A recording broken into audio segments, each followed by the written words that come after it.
Bulatkan tekad, kuatkan hati. Negeri ini memanggilmu kawan.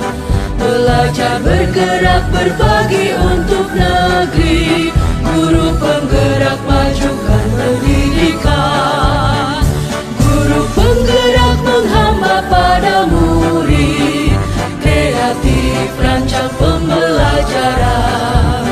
Hargai potensi, tingkatkan prestasi. Lahirkan profil pelajar Pancasila. Belajar, bergerak, berbagi untuk negeri. Kita menjalin kolaborasi. Belajar, bergerak, berbagi untuk negeri. Demi bakti pada Ibu Pertiwi.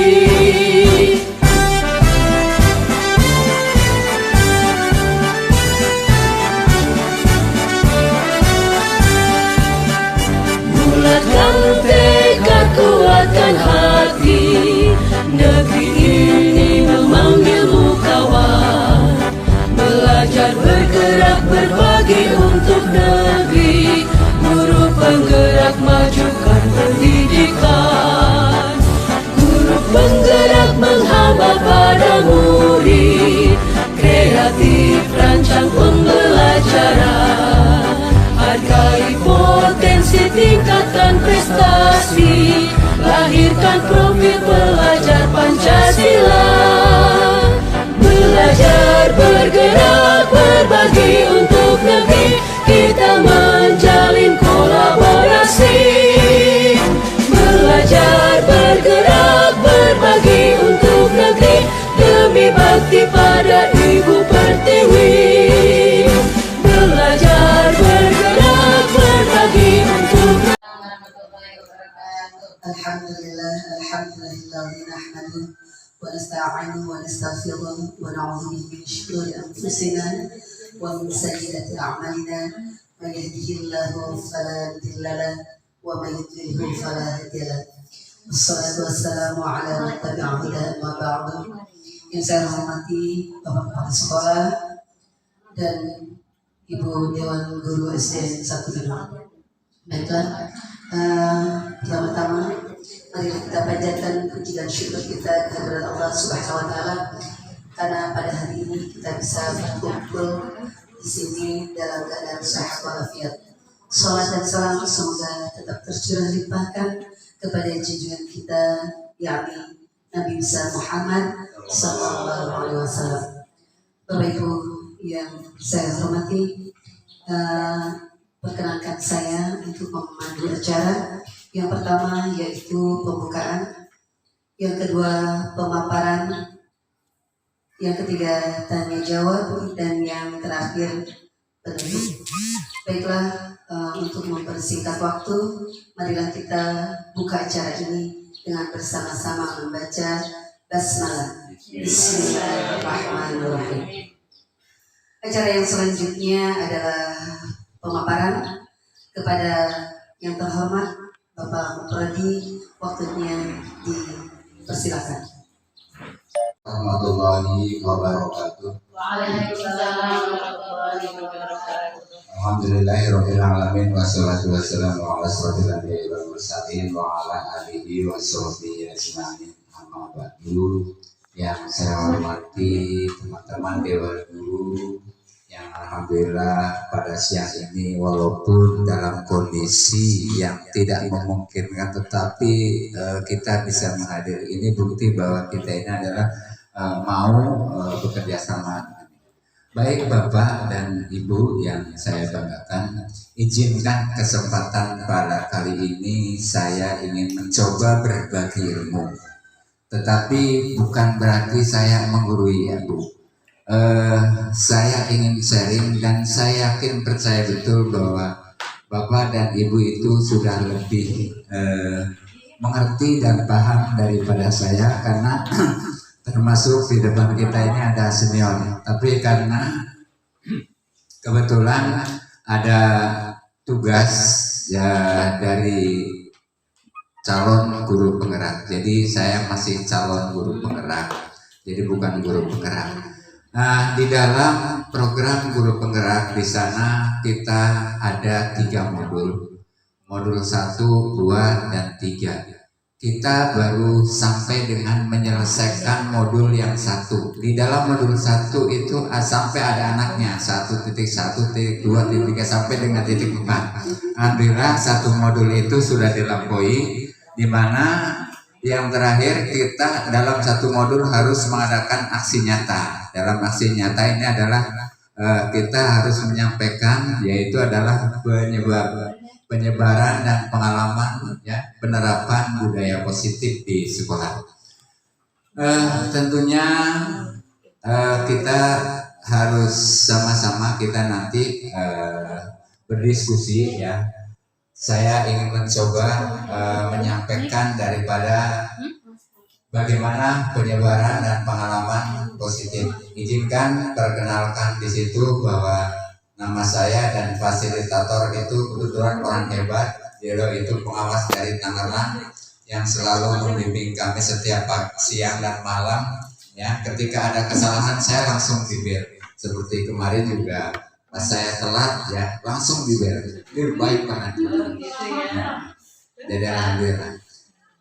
Pengajar praktek saya kebetulan teman-teman saya jadi CS saya baik di PGRI di mana-mana.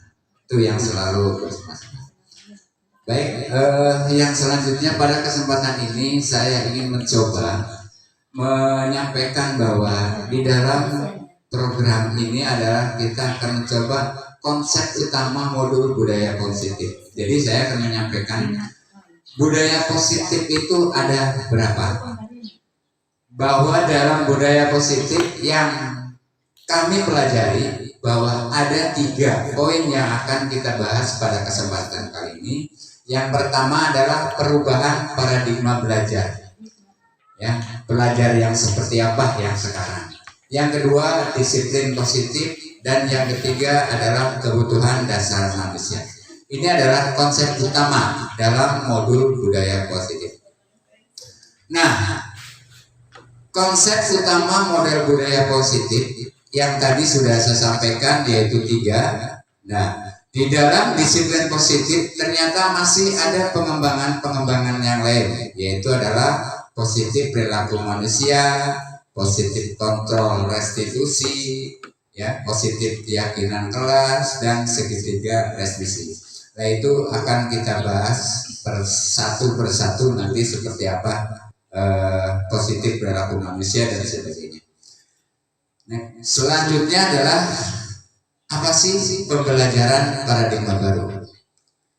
Bahwa di dalam pembelajaran paradigma baru adalah pembelajaran dengan paradigma baru dirancang berdasarkan prinsip pembelajaran yang terdiferensiasi, sehingga setiap siswa belajar sesuai dengan kebutuhan diri, tahap perkembangan untuk mewujudkan profil pelajar Pancasila. Saya yakin bahwa berdiferensiasi itu Ibu Bapak sudah belajar, sudah memahami proses pembelajarannya seperti apa, yaitu adalah mengakomodir kebutuhan siswa dan sebagainya. Dan profil Pancasila pun saya yakin sudah sangat memahami, karena setiap kita melakukan kegiatan pembelajaran profil Pancasila itu masuk ya, dari gotong royongnya, dari dan sebagainya gitu. Itu adalah pembelajaran yang sekarang, artinya adalah pembelajaran yang paradigma baru. Kalau kita lihat bahwa dalam kurikulum Merdeka, paradigma baru dalam pendidikan itu bertujuan untuk menghadapi tantangan abad 21. Jadi paradigma inilah yang menekankan pada pengembangan keterampilan abad 21 seperti keterampilan berpikir kritis, kreativitas, kolaboratif, komunikasi, pemecahan masalah, dan literasi kita. Nah, yang selanjutnya itu adalah yang tadi adalah pembelajaran paradigma. Yang kedua adalah disiplin positif.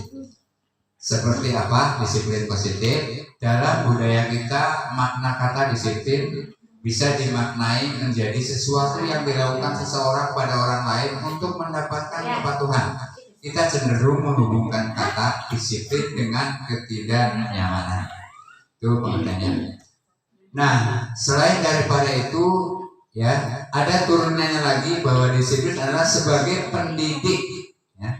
Tujuannya kita adalah menciptakan anak-anak yang memiliki disiplin diri sehingga mereka bisa berperilaku dengan mengacu pada nilai-nilai kebajikan universal dan memiliki motivasi intrinsik bukan ekstrinsik. Jadi nanti kalau ada kalimat yang kurang paham nanti terakhir ya kita tanya jawabnya. Sementara saya menyampaikan dulu. Nah, lalu terakhir kepada tujuannya. Disiplin positif itu adalah merupakan salah satu cara penerapan disiplin yang bertujuan untuk menumbuhkan kesadaran serta memberdayakan anak untuk melakukan sesuatu tanpa teguran, ancaman maupun hukuman. Nah, ini yang sekarang sedang digalakkan. Kalau berbicara dulu kan kalau disiplin kita harus tegas dan sebagainya. Tapi sekarang mah berbeda cara. Di sini. Jadi disiplin itu adalah positif itu. Selanjutnya dalam disiplin positif yang pertama adalah kebutuhan dasar manusia tadi. Nah, di dalam kebutuhan dasar manusia apa sih kebutuhannya? Yaitu adalah untuk bertahan hidup, untuk kasih sayang dan rasa diterima, ada penguasaan, kebebasan, kesenangan. Nah, ini adalah kebutuhan dasar. Yang selanjutnya motivasi perilaku manusia. Motivasi merupakan dorongan yang timbul pada diri seseorang secara sadar atau tidak sadar untuk melakukan sesuatu tindakan tujuan tertentu. Itu motivasi. Nah, di dalam motivasi yang tadi saya sampaikan merupakan dengan timbul pada diri seseorang secara sadar atau tidak sadar untuk melakukan sesuatu tindakan dengan tujuan tertentu, itu juga akan terbagi lagi, di mana tujuan tertentu adalah menghindari ketidaknyamanan dan hukuman, mendapatkan imbalan atau penghargaan dari orang lain, menghargai nilai-nilai kebaikan diri sendiri. Lalu menghindari ketidaknyamanan dan hukuman itu seperti apa? Murid melakukan disiplin diri karena ia takut hukum, takut dihukum. Ini merupakan motivasi ekstrinsik. Jadi ketika kita mau hukum anak ini merasa takut. Nah, ini yang disebut ekstrinsik nanti saya jelaskan lagi misalnya. Selanjutnya bahwa mendapatkan imbalan atau penghargaan dari orang lain juga. Murid melakukan disiplin karena ia ingin mendapat imbalan. Ini juga merupakan motivasi daripada ekstrinsik. Yang selanjutnya menghargai nilai-nilai kebaikan diri sendiri. Murid melakukan disiplin diri karena sadar akan nilai kebaikan dirinya. Ini merupakan motivasi intrinsik. Ini. Baik, selanjutnya konsep disiplin dengan identitas gagal. Jadi ketika kita ingin mengedisiplin anak juga tidak selamanya berhasil, ada sebuah kegagalan. Di antaranya yaitu adalah hukuman. Kalau kita menghukum anak ketika melakukan sebuah kesalahan, yang pertama disadari tidak disadari anak itu akan terasa disakiti, gitu. Jadi menyakitkan. Yang kedua tidak nyaman. Terus yang ketiga murid akan takut. Yang ketiga memaksa. Terus selanjutnya adalah murid menyembunyikan daripada kesalahan. Murid menjadi rendah diri. Jadi ketika kita menghukum anak itu disadari tidak disadari anak akan terasa pada dirinya. Yang selanjutnya ketika kita mendisiplin anak dengan cara penghargaan, yaitu dalam program yang kami pelajari itu ternyata tidak efektif, merusak hubungan sifat iri. Artinya merusak hubungan sifat iri itu begini. Misalkan anak ini mendapat duit hadiah, sementara yang lain tidak dapat, gitu kan? Artinya yang tidak dapat itu akan merasa gimana ya? merasa tersisihkan gitu loh, merasa minder, merasa iri. Nah inilah yang dikatakan bahwa kalau kita memberikan penghargaan itu ternyata kurang bagus juga. Artinya dalam disiplin ini termasuk disiplin yang gagal. Terus mematikan kreativitas, menghukum dengan sistem ranking, terus merampas hak menghargai dirinya. Itu ketika kita menghargai. Baik, selanjutnya ada konsep disiplin dengan identitas sukses. Kalau tadi yang gagal, ini saya penjelasannya ini kok jadi sedih ya. jadi terasa dalam hati itu sedih amat ya. Nah, jadi akhirnya saya sedih dengan sendirinya. Baik. Selanjutnya adalah seperti apa konsep disiplin dengan identitas yang sukses. Nah, ada konsekuensi, ada restitusi. Dalam konsekuensi adalah penguatan jangka pendek, perlu monitoring berkelanjutan, stimulus respon, murid menghormati peraturan, kehilangan waktu untuk merenungi kesalahan. Ketika kita konsekuensi, itu pengertian konsekuensi. Terus ada restitusi, yaitu murid bertanggung jawab untuk perilakunya, fokus pada pemecahan masalah jangka panjang, murid menghormati dirinya dan orang lain, teori kontrol dirinya, memegang kontrol, murid semangat memperbaiki kesalahan. Itu restitusi. Nah, sebuah cara menanamkan disiplin positif pada murid. Nah, ini caranya. Makasih ya. Nah, yang positif mengertiannya restitusi. Karena sekarang ini ketika kita menegur atau kesalahan pada orang itu dengan cara restitusi. Kita bicara restitusi, pengertian restitusi itu sendiri. Restitusi adalah proses menciptakan kondisi bagi murid untuk memperbaiki kesalahan mereka sehingga mereka bisa kembali pada kelompok mereka dengan karakter yang lebih kuat, kata Kaiser. Nah, ciri-ciri daripada restitusi adalah bukan menebus kesalahan, namun belajar dari kesalahan, memperbaiki hubungan, tawaran bukan paksaan, menuntun untuk melihat ke dalam diri, mencari kebutuhan dasar yang mendasari tindakan, fokus pada karakter bukan pada tindakan, penguatan dan fokus pada sebuah solusi. Jadi ketika kita melihat anak dengan sebuah kesalahan, itu bukan untuk dihukum tetapi dengan cara dipanggil yang disebut restitusi. Jadi restitusi. Nah, selanjutnya dalam perbedaan. Contohnya misalkan ada sebuah kasus siswa sering tidak mengerjakan PR. Nah, di sini ada 3, ada hukuman, ada konsekuensi, ada restitusi. Nah, ketika seperti apa sih ketika kita melakukan hukuman? Ketika hukuman adalah guru menghukum siswa tersebut hormat bendera selama 10 menit misalkan. Ketika anak ini nggak mengerjakan PR, anak ini dihukum suruh hormat bendera.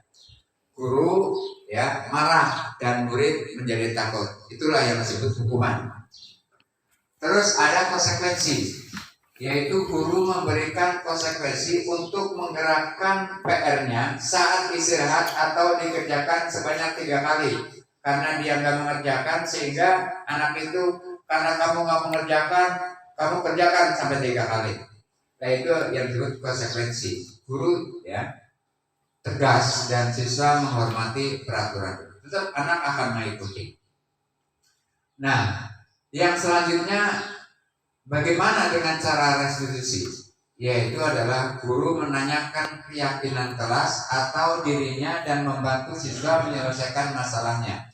Jadi anak dipanggil, diberikan pengertiannya, diberikan keyakinan kelasnya. Jadi artinya adalah disampaikan kesalahan itu ya sampai dengan anak ini sampai memahami itu, menyadari dengan kesalahannya. Sehingga dengan kesalahan itu nanti anak akan kembali pada kelompoknya. Jadi dengan sendirinya. Baik, selanjutnya adalah ada, ini saya kebut aja ya, biar waktunya ini. Dan nggak konsen lagi saya jadi. Ada 5 posisi kontrol, ya, 5 posisi kontrol restitusi, yaitu menghukum, membuat rasa bersalah, teman, pemantau, dan manajer. Nah, contoh penerapan 5 posisi kontrol yaitu contoh kasus siswa tidak memakai atribut lengkap pada saat upacara. Nah, di situ adalah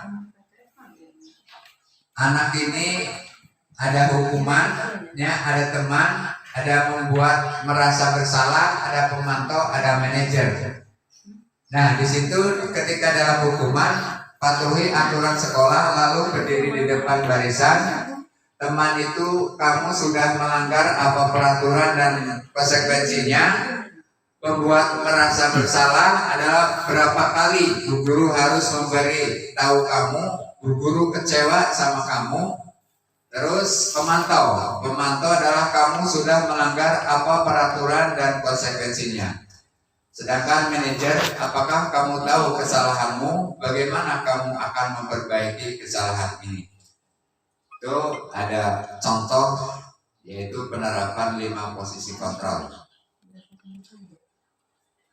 Nah, kita harus membuat sebuah keyakinan kelas, bahwa keyakinan kelas ini, mengapa kita harus membuat sebuah keyakinan kelas, karena keyakinan kelas ini adalah salah satu sebuah harapan agar anak ini akan sadar dengan, kalau dulu mau peraturan ya, tetapi kalau sudah pada keyakinan kelas sendiri itu sudah mengarah pada aturan lah yang harus dijalani.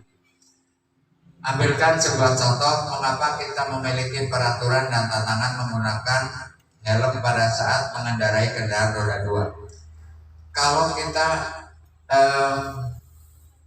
memakai helm saat menggunakan motor, itu kalau kita melihat aturannya, terkadang kita ini sering melanggar. Tapi kalau kita sadar bahwa memakai helm ini adalah menjaga kenyamanan, keselamatan kita, dalam diri kita sadar bahwa oh ternyata memakai helm itu bukan aturan, adalah panggilan jiwa kita yang di dalam, sehingga kita akan selalu pakai helm. Jadi itulah mengapa dalam keyakinan kelas itu kita harus jalankan supaya terasa jangan hanya aturannya, tapi yakin kesadaran dari anaknya itu. Terus mengapa kita memiliki peraturan tentang penggunaan masker dan tarif, itu sebuah hanya ilustrasi saja, sebuah contoh. Yang selanjutnya kegiatan membuat keyakinan kelas. Jadi saya harapkan nanti Bapak dan Ibu ya membuat sebuah keyakinan kelas, yaitu agar apa? Agar anak ini selalu patuh dengan keyakinan kelasnya. Lamun dulu mah bahasa orang nama tata tertib kelas lah. Lamun bahasa orang nama keyakinan kelas sekarang. Jadi ketika anak itu adalah melanggar atau tidak menjalankan aturan itu, berarti kan ada konsekuensi atau ada restitusi. Namun sekarang kita bicaranya bukan hukuman, bukan konsekuensi, tapi adalah restitusi. Ketika anak melanggar aturan, seperti kemarin saya ambilkan contoh, saya melihat anak sedang belajar, ya. Ternyata anak itu sambil makan katanya dipanggil, diberi parahan. Kamu tahu nggak saya panggil? Apa kesalahan kamu? Oh iya, saya makan di kelas. Tahu nggak keyakinan kelas? Ternyata nggak boleh. Oh ya, berarti. Terus kamu salah nggak? Salah. Lalu kalau sudah salah gimana? Minta maaf. Akan mau lagi nggak? Enggak. Tetapi dengan kalimat tersentuh hatinya, anak itu akan tertanam. Berbeda dengan cara kita hukuman. Memang kita merasakan selama ini karena kami juga memang guru dari dulu ya. Ketika kita akan berdisiplin ke anak, memang kita sudah terbiasa dengan cara-cara hukuman biar anak jerah, ya, anak jerah dan cepat untuk bisa disiplin. Tapi ternyata Ki Hajar Dewantoro ini sudah mengkaji pendidikan itu. Ternyata sekarang kita harus berubah. Walaupun memang secara spontan ya bisa dilaksanakan, tetapi akan membekas pada diri anak itu sampai nanti di akhir kemudian akan terasa pada anak itu. Makanya sekarang itu dirubah dengan restitusi, artinya adalah supaya anak itu disampaikan kesalahannya, ditanya sampai di mana sehingga dia biar sampai sadar dengan kesalahan itu. Tapi tidak mudah. Baik, itu mungkin sedikit gambaran saya. Ya, terus terang saya juga mohon maaf sebetulnya dalam kondisi mungkin saya kurang tidur dan sebagainya, sehingga dalam kondisi dalam pemaparan ini juga memang kurang terlalu maksimal. Tapi ini adalah salah satu kewajiban kami untuk melaksanakan tugasnya. Mudah-mudahan nanti ke depan dengan pembelajaran paradigma baru, saya percaya betul karena di PMN juga sudah berjalan, terus di berbagai media juga memang sudah ada. Yuk kita sama-sama perbaiki, artinya tujuan pembelajaran kita yang sekarang sedang digerakkan oleh pemerintah. Kalau kita berbicara disiplin, kita akan berdisiplin tentang sekolah. Tentunya kita harus menanamkan budaya positif. Saya juga punya gambaran bahwa kita budaya positif di sekolah apa sih yang akan kita lakukan. Dalam angan-angan saya, budaya positif di sekolah memang banyak. Misalkan anak sebelum datang guru-gurunya itu menyambut dengan salaman tangan. Itu adalah budaya positif. Memang tidak mudah, tetapi kalau terus-terusan kita lakukan, itu akan menjadi budaya. Ya. Awalnya memang tidak membudaya, tapi berbudaya. Semacam kita alhamdulillah sudah mulai berjalan, hari Kamis sehat, hari Jumat ini. Ini kan budaya-budaya yang baik, yang selalu kita lakukan. Nanti kalau sudah terbiasa itu dengan enak sendirinya kok, sudah membudaya, Pak. Nah ini adalah budaya-budaya positif. Baik dalam pembelajaran juga kita bagaimana supaya pembelajaran kita ini kalau kita berbicara pembelajaran sekarang ini kan Ki Hajar Dewantoro itu mengatakan bahwa kita ini adalah among, ya. Para murid itu adalah kita ini adalah sebagai pengasuh, pengayom, mengantar. Karena diibaratkan bahwa kita mendidik anak itu seolah-olah kita menjadi seorang tukang kebun menanam jagung.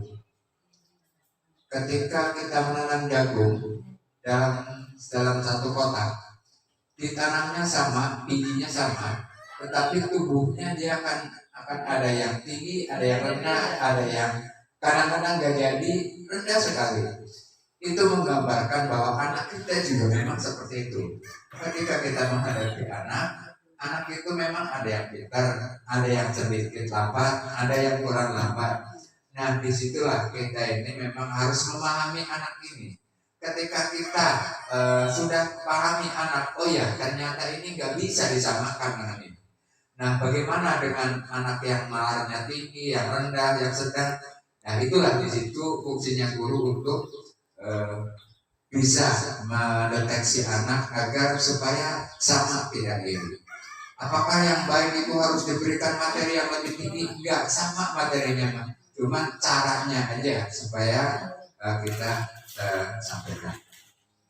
Baik, yang selanjutnya mungkin ya saya mohon maaf apabila kurang bisa dipahami.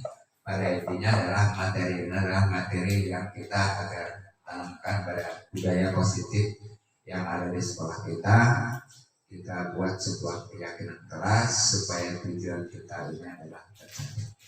Itu saja, silakan kita sharing saja ya. Tadi saya bilang saya sharing, terus terang saya juga masih belajar. Jujur, saya juga masih belajar. Walaupun mungkin usia dari ibu-ibu itu lebih tua daripada saya, tapi kalau berbicara pembelajaran sekarang, saya masih belajar sama-sama. Dan ibu saya yakin. Dan mudah-mudahan ke depan saya baru akan menemukan berdiferensi. Baru mau masuk modul itu. Kalau ibu Irma udah belajar, saya mah baru mau belajar. Jadi kalau sharing itu sebetulnya ibu lebih dulu daripada saya, gitu kan. Jadi lebih dulu orang lain, tapi saya mah senang belajar. Jadi mungkin kalau memang ada kekurangan juga, yuk bantu saya. Yang penting ingat pada tujuan kita adalah mencerdaskan. Itu aja mungkin. Terima kasih. Assalamualaikum warahmatullahi wabarakatuh. Bapak Prodi telah menyampaikan atau memaparkan materinya dengan panjang lebar.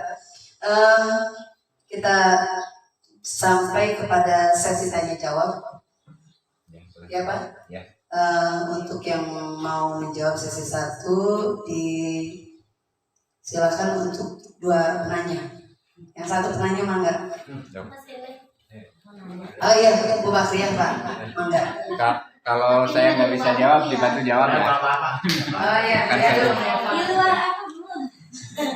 Assalamualaikum warahmatullahi wabarakatuh. Waalaikumsalam warahmatullahi wabarakatuh. Masalah itu menghukum siswa ya. Ini mah kita hanya ingin menceritakan pengalaman aja. Kalau saya menghukum siswa itu dengan cara seperti tadi Bapak dibilangin kita harus manggil itu, tapi saya mah masih diberikan bukan mengukir fisik, tapi misalnya disuruh membaca gitu ya, atau misalnya disuruh menulis gitu. Nah, yang saya tanyakan apakah menghukum seperti itu gitu? Kalau untuk sekarang masih diperbolehkan apa jangan gitu? Karena kita ini kan mau menerapkan budaya positif gitu. Jadi minta solusinya aja gitu ya. Kalau boleh mungkin mau dilanjut cara seperti itu. Kalau enggak apa-apa gitu. Aja ya. Waalaikumsalam warahmatullahi wabarakatuh. Baiklah, terima kasih. Bapak mau langsung dijawab atau disimpan dulu? Oh enggak. Jawab aja. Bukan menjawab, tapi saya. Luar biasa pertanyaannya. Inilah namanya diskusi. Betul. Sering pertanyaan itu muncul di saat kita rukul, di saat kita diskusi di grup pembahasan. Kalau itu mah bukan hukuman, namanya konsekuensi. Jadi artinya ketika kita misalkan anak ini merasa melakukan kesalahan, langsung diberi tugas itu kan. Konsekuensi. Karena di guru pondok itu tidak boleh menyalahkan, tidak salah, dengan cara apapun tidak salah, tetapi ada restitusi yang terpenting anak ini kena tahu kesalahan itu dan diberitahu dan jangan sampai melakukan seperti itu. Saya juga nggak berani menyalahkan, boleh nggak Pak? Salah nggak? Saya juga nggak berani menyalahkan, tetapi akan lebih baik ketika misalkan anak melakukan kesalahan dengan cara dipanggil terlebih dahulu, diberitahu biar anak sadar bahwa merasakan salahnya itu. Jadi jangan sampai misalkan salahnya itu terulang kembali. Jadi ya tidak akan merasakan itu. Tetapi kalau memang dengan cara lakukan. Tapi dengan seketika itu. Enggak. Saya nggak melarang seperti itu, nggak melarang gitu kan. Tapi yuk, mari kita mengarah kepada sebuah restitusi. Artinya adalah cara ketika anak ini bandel dan sebagainya itu dengan cara dipanggil, diberikan pemahaman, diyakinkan kesalahannya. Ketika sudah yakin dengan kesalahan sama dia itu, langsung diberi arahan, oh kamu itu salah, kamu mau nggak merubah. Nah, cara-cara seperti itu memang betul. Saya juga merasakan jengkel kadang-kadang ketika anak salah itu dengan cara apa ya supaya ini. Emang betul anak itu langsung bisa berubah, tetapi akan membekas dirinya sama anak itu dan nanti 10 tahun kemudian akan teringat ketika saya pukul orang, pukul guru dan sebagainya. Saya menyadari ya, ketemu dengan anak-anak murid saya dulu pernah dipukul, saya pernah menyadari itu. Tapi dengan belajar seperti ini saya jadi tersentuh gitu loh, merasa bersalah saya. Itu ya Bu ya. Jadi kita salah juga Kak, tapi kita coba yuk, kita rubah dengan cara sebuah restitusi. Artinya adalah pemahaman para anak dipanggil dengan cara diberitahu solusinya ya. Jadi panggil kesalahannya, kalau sudah sadar berikan solusinya, harus itu. Barangkali ada yang menambahkan, silakan menambahkan atau mungkin pertanyaan boleh. Gak sampai gitu lah ya. Boleh, boleh. Ya udah. Ayo udah, ke bapak. Assalamualaikum warahmatullahi wabarakatuh. Bukan menambahkan Pak ya, pertanyaan saya kedua. Oh gitu. Udah cukup ya. Bu ya? Ya, cukup belum Bapak? Ya. Ini Pak untuk budaya yang belum bisa membudayakan ya. Sebenarnya itu berbudaya, cuma kita belum bisa melaksanakan atau membudayakan kegiatan itu. Di antaranya adalah sampah Pak ya. Punten ya. Sampah yang udah kita ngomong sama anak, ambil sambil kita peragakan, sambil kita contohkan, tapi belum bisa membudaya untuk anak itu respect kalau ada sampah itu diambil gitu ya. Tapi hanya membiarkan, bahkan kalau disuruh lihat aja gitu ya, udah lihat disuruh udah pergi aja gitu. Jadi dia belum menyadari, belum bisa membudayakan dan belum bisa menjalankan apa itu artinya kebersihan dan sebagainya. Nah untuk hal seperti itu, langkah atau pendekatan atau restitusi apa yang kita lakukan kepada anak sebaiknya ya, supaya budaya itu bisa membudaya dari dirinya sendiri gitu, bukan karena disuruh. Mungkin seperti itu. Assalamualaikum warahmatullahi wabarakatuh. Waalaikumsalam warahmatullahi wabarakatuh. Terima kasih, pertanyaannya cukup membuat saya bingung juga. Bingung. Tapi begini, Kalau kita gerak sendiri kan ya. ya, karena ketika kita akan melakukan budaya itu memang butuh proses. Si anak itu akan melihat kita. Ketika kita memberikan arahan kepada anak, ambil sampah, ayo setiap budayakan. Tetapi tempat sampah tidak disediakan, tidak diberikan contoh oleh kita, sehingga anak juga tidak akan mempan. Ada sepintas kadang-kadang dia nurut, dia ambil, dia buang, tapi hanya seketika, ya, hanya seketika itu saja. Bagusnya sih untuk membudayakan itu memang kita harus memberikan contoh terlebih dahulu, dan fasilitas juga kita lakukan. Contoh misalkan tempat sampahnya ada. Ketika misalkan anak ini kita melihat sampah ini berantakan, nah yuk kita bersihkan sambil kita melakukan sesuatu. Tetapi jangan bosan. Ya ini kadang-kadang kita kan ya apalagi dengan kondisi sekolah seperti ini ya, kita nggak mungkin lah sampai tercapai dengan 100%. Tetapi fungsinya kita sebagai pendidik ya kita jangan bosan. Kita terus budayakan itu, kita berikan contoh, atau kita tuntunlah anak misalkan. Jangan kita hanya nyuruh gitu loh. Ya memang seketika anak itu pasti akan nurut ketika disuruh, ketika ada. Dan kadang-kadang juga anak yang bandel. Ya itulah namanya, anak juga tidak mungkin sama, pasti ada yang berbeda.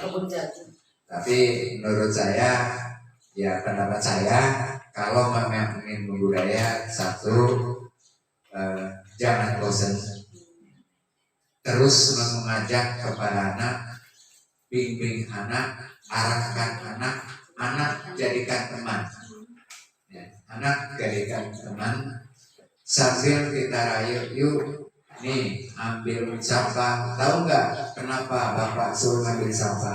Nih sampah ini kalau seandainya dibiarkan nanti akan menjadi busuk dan bau, dan akan menimbulkan penyakit dan sebagainya. Jadi penjelasan itulah yang memang harus tertanam pada anak.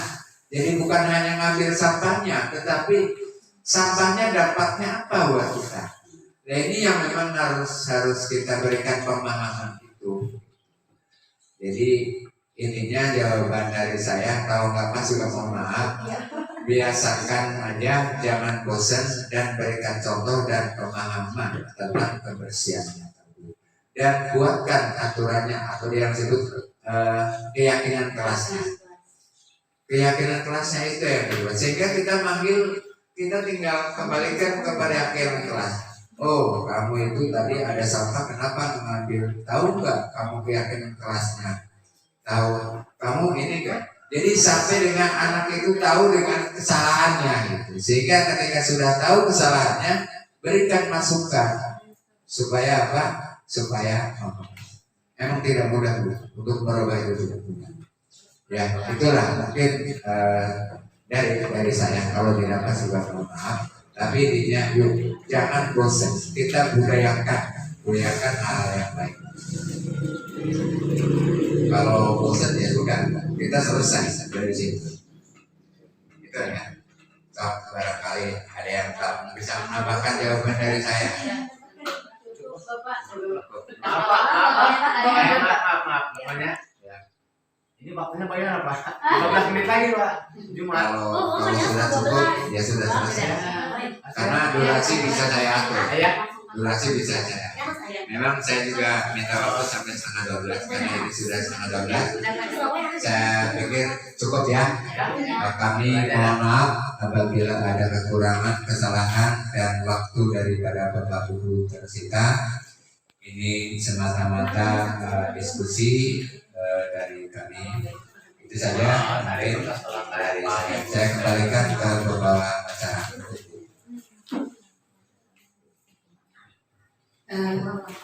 Terima kasih kepada Bapak Mufwadi yang telah menyampaikan materinya dan menjawab pertanyaan-pertanyaan dari Bapak Ibu Guru.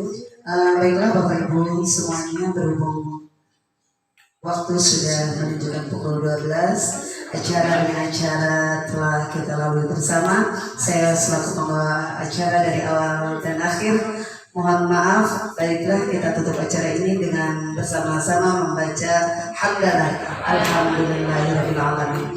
Kiranya acara ini saya tutup dengan membaca Assalamualaikum warahmatullahi wabarakatuh. Tapi keyakinan keras itu bukan Bapak yang buat ya. Tapi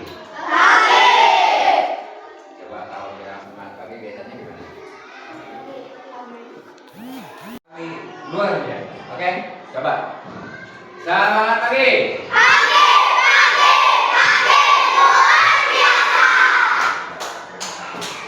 Baik anak-anakku semuanya, saya minta waktu tadi. Terima kasih Bu Budi ya. Jadi Bapak punya keinginan bahwa anak-anak ini di kelas punya keyakinan kelas. Tahu keyakinan kelas? Hah? Nah, keyakinan kelas itu menindaklanjuti daripada aturan sekolah, tata tertib kelas. Kalian pernah melihat datang tepat waktu misalnya? Pernah belum? Pernah. Masuk sekolah jam berapa? Jam 7.30. Artinya begini, kalau kalian misalkan di situ membuat keyakinan kelas nanti misalkan datang tepat waktu, itu berarti kalian harus melihat tata tertibnya. Oh, jam 7.30 berarti kalau kalian nantinya misalkan datangnya telat, berarti tempel di sini semuanya. Nanti akan Bapak baca semuanya, akan saya rangkum. Tetapi jangan sama, ya? Jangan sama, harus beda. Nanti enggak? Jangan sama ya. Yang jadi aturan kelas, tetapi yang jangan sama. Dan nanti kalian ditulis masing-masing, ditempelkan di depan. Nanti baru akan Bapak simpulkan supaya apa? Supaya nanti ditempel menjadi keyakinan kelas yang harus dilaksanakan oleh kalian, tidak boleh dilanggar. Kalau dilanggar resikonya nanti pasti kalian dipanggil, gitu ya. Bisa dipahami nggak? Bisa dipahami nggak? Kalau sudah bisa dipahami, ya silakan kalian buat keyakinan kelas masing-masing. Minimal satu anak minimal satu anak dua keyakinan, dua peraturan, ya, dua keyakinan. Tapi jangan sama. Nanti kalau sudah selesai tulisnya, silakan tempel di kolom yang ini, ya.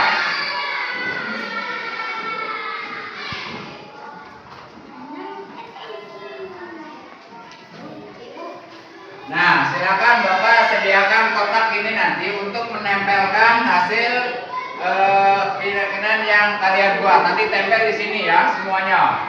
Baris kanan. Nanti baru akan saya baca. Nanti baru akan saya simpulkan di sini. Nah, jadi ada kemungkinan dua orang yang sama nanti jadi satu. Akan saya ambil satu-satu. Bisa dipahami nggak? Bisa. Sekarang silakan. Kerjakan. Jadi jangan sama. Ya,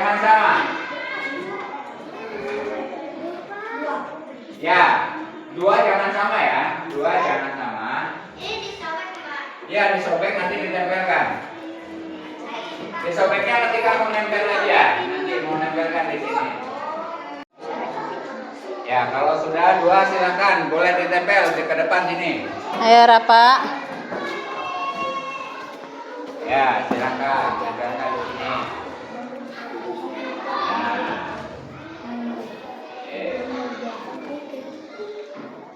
Iya, silakan yang lain. Yuk, masing-masing nempel ke depan.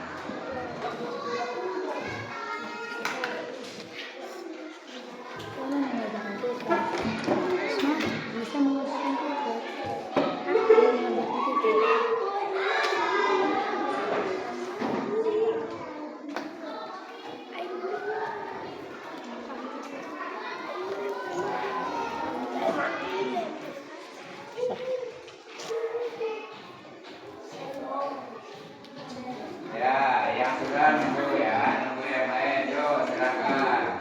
Gak apa-apa di bawah aja kalau nggak sampai. Nah, gitu sampai ke bawah boleh.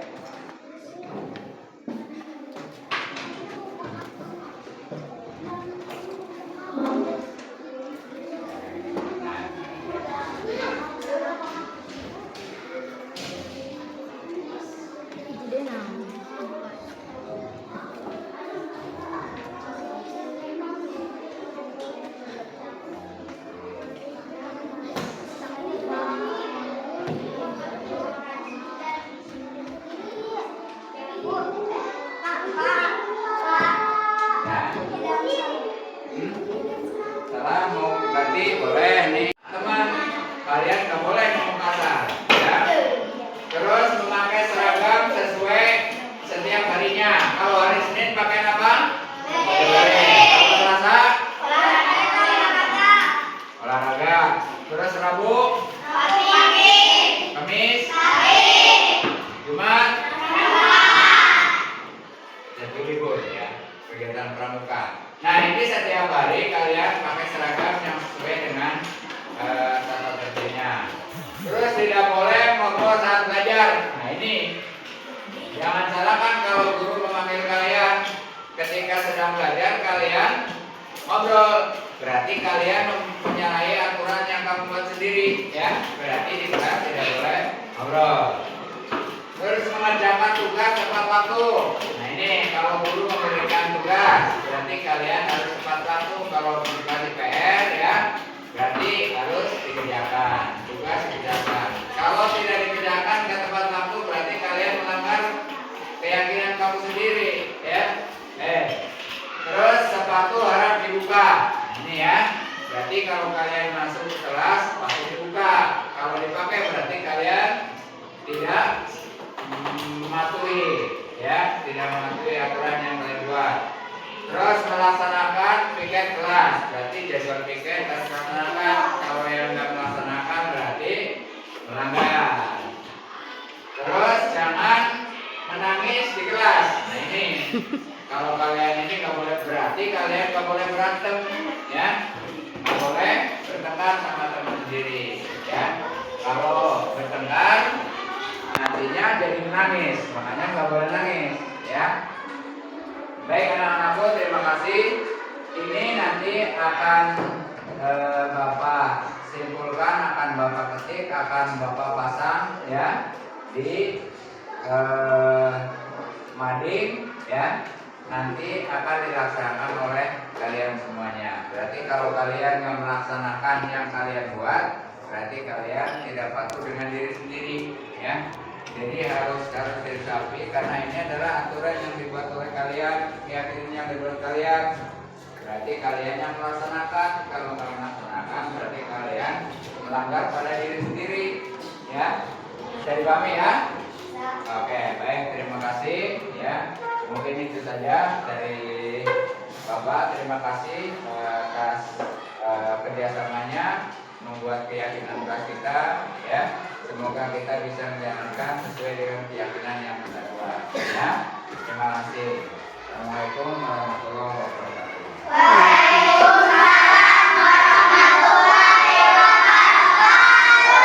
Keyakinan kelas yang dibuat oleh kalian. Berarti ketika yang kalian yang membuat, berarti kalian yang melaksanakan dan tidak boleh dilanggar.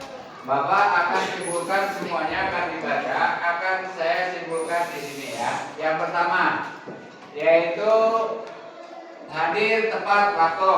Oke, berarti kalian ketika sekolah harus hadir tepat waktu, ya.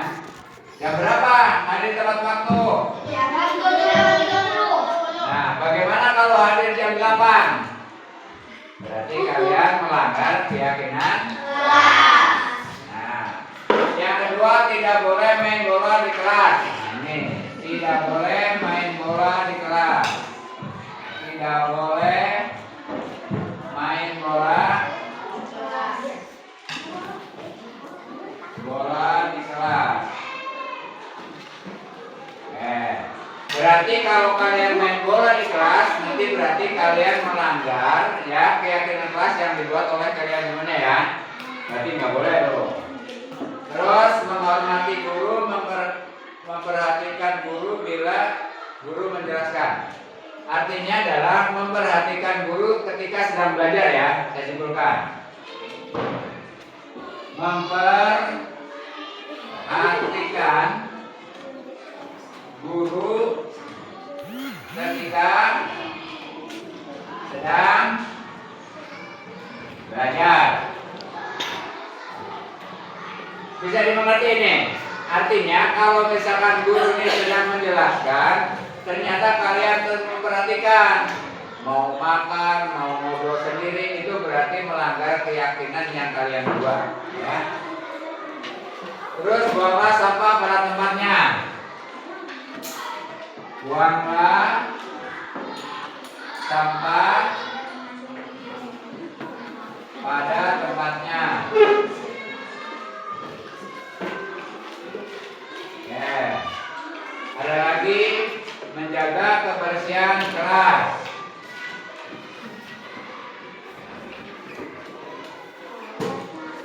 Kebersihan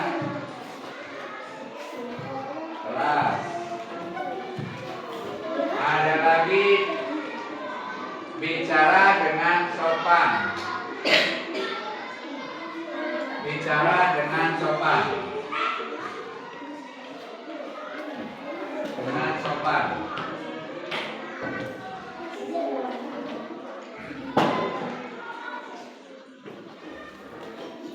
Ini kalau yang sama Bapak satukan ini, ya. Tepat waktu. Dilarang lari kelas.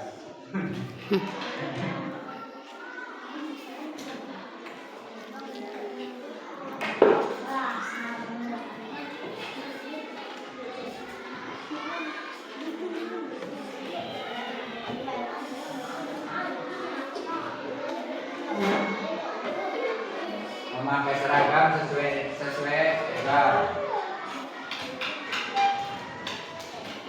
memakai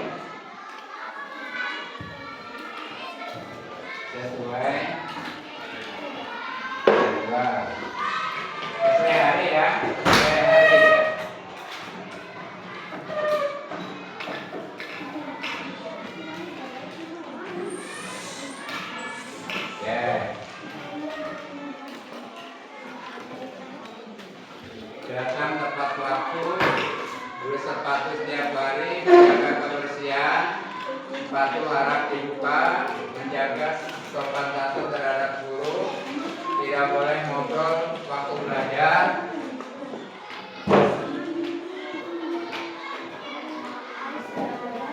tidak boleh ngobrol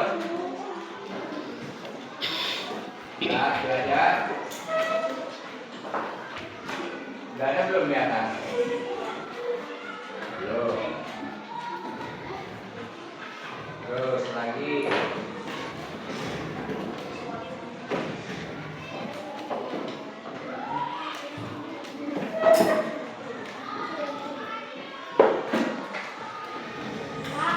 Ya.